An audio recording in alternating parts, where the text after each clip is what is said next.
আসসালামু আলাইকুম প্রিয় দর্শক বিন্দু, আশা করি সকলে ভালো আছেন। হিন্দু ভাইদের জন্য আদাব এবং অন্যান্য জাতির জন্য আন্তরিক শুভেচ্ছা এবং অভিনন্দন। আজকে আপনাদের ঐতিহ্যবাহী গাংনাগর মেলার এখানে অনেক পুরাতন নার্সারি। এই নার্সারির বয়স বর্তমানে 45 থেকে 40 বছর হচ্ছে।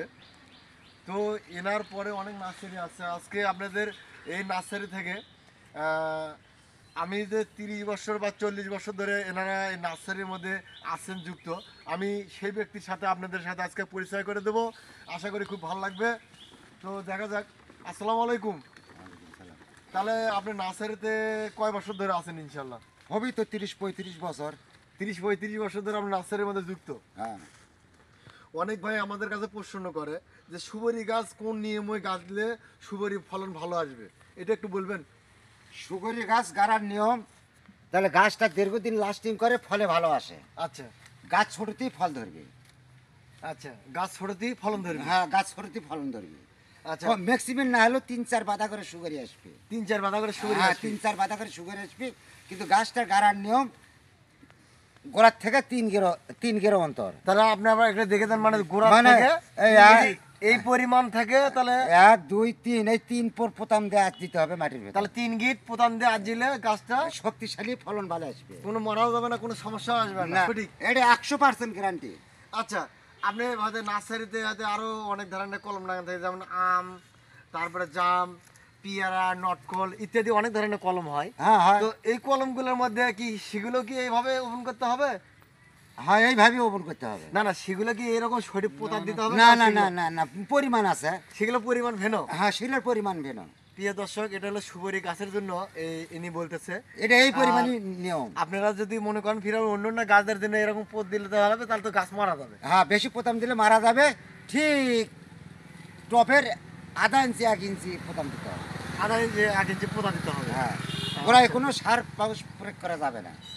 আপনি তো বিভিন্ন জাতের কলম লেগে থাকেন। হ্যাঁ, অবশ্যই। আপনি মানে সর্বপ্রথমে আপনি যখন আজ থেকে যদি 30-35 বছর আগে কলম নাগাবার ধরছেন, তাহলে আপনি সর্বপ্রথমে আগে বাংলাদেশে যখন কলম নাগানটা আসলো, তো ওটা কলমের নাম কি বলতো? ক্যাপ্টেন?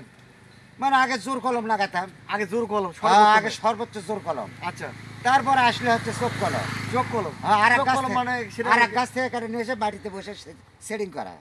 এটার নাম বলা হয় ক্যাপ্টেন। হ্যাঁ, এর নাম বলা হয় চোখ কলম। চোখ কলম। হ্যাঁ, চোখ কলম। আচ্ছা, আর ক্যাপ্টেন যেটা সেটা হচ্ছে পর্দা দেওয়া হয়। গ্যাপটিনে পর্দা দেওয়া হয়। হ্যাঁ, পর্দা একটা দেওয়া হয়। সাধারণ একটা পর্দা দিয়ে। মানে গ্যাস আটকে দেওয়া হয়, তার নাম হচ্ছে গ্যাপটিন। আচ্ছা, আর যখন হচ্ছে গাছের আগা থেকে কেটে নিয়ে এসে মাটিতে বসে লাগানো হয়, এখন এসে মানে প্রসেস আলাদা হয়ে গেছে, মানে তখন আর ঢাকা লাগে না। আচ্ছা, এখানে আরো একটা জন আছে, আপনার সাথী হয় না, ইনিও একজন মানে বাগানের কর্মকর্তা কাজ করে। আচ্ছা, আপনার কি জানেন সবেদা কিতে কলম লাগায়? সবেদা গাছত কলম না গায়, যে মাটি দেয়া। মাটি দিয়ে? হ্যাঁ। তাহলে আপনি সঠিক দিদি কথা বলতে পারলেন না। আচ্ছা, প্রিয় দর্শক, সবেদার কলম লাগানোর নিয়ম, খিলনির গাছ লাগে। খিলনির গাছ লাগে দুটো একটি অ্যাটাচ করতে হয়। অ্যাটাচ করে কলম লাগাতে হয়। জয়েন হয়, ওখানে জয়েন হলে তারপরে নেশে আমরা টপে দিই। টপে দেওয়ার পর যখন ফল ধরে তখন বিক্রি করা হয়। ইনি সঠিক তথ্যই বলছেন। আপনি সবেদার কলম লাগাতে গেলে খিলুনি গাছের দরকার। জি খিলুনি গাছ দিয়ে একটা ডাল ছিল হযরত মুহাম্মদ সাল্লাল্লাহু আলাইহি সাল্লামের হাতে, একটা নাটি ছিল। এই নাটিটাও বর্তমানে খিলুনির ডালের ছিল। সেটাতে আমরা কলম করি। আর সেই গাছের ছোট বীজের গাছ দিয়ে, মানে কি সম পরিমাণ গাছ হতে হবে খিলুনি গাছটা? ম্যাক্সিমাম না হলেও 2 ফিট। 2 ফিট হতে হবে। হ্যাঁ তাহলে মানে এটা কি জোর কলম হয়? হ্যাঁ, এটাতে জোর কলম, একেবারে জোর কলম।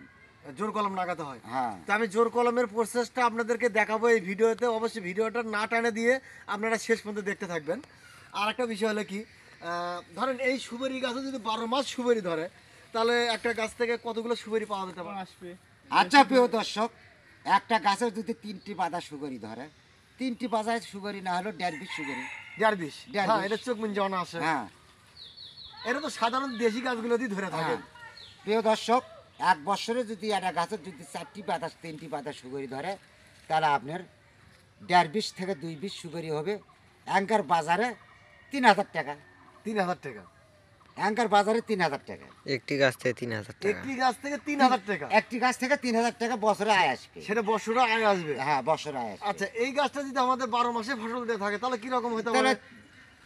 তাহলে হচ্ছে 3,000 টাকা যদি আসে তাহলে 12 মাসে 3 36,000 টাকা হবে। মাশাআল্লাহ, তাহলে হ্যাঁ। 36,000 টাকা যদি হয় তাহলে একটা জমিতে যদি আমাদের এক গাছে যদি 36,000 টাকা এক আসে, গাছে যদি 36,000 টাকা হয়, তাহলে বছরে আয় আসতেছে কত?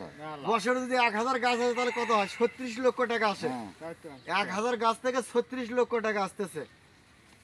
বছরে আপনাদের ইনকাম 1,000 গাছ থেকে 36 লক্ষ টাকা আপনারা একটা বাগান থেকে কালেকশন করতে পারবেন।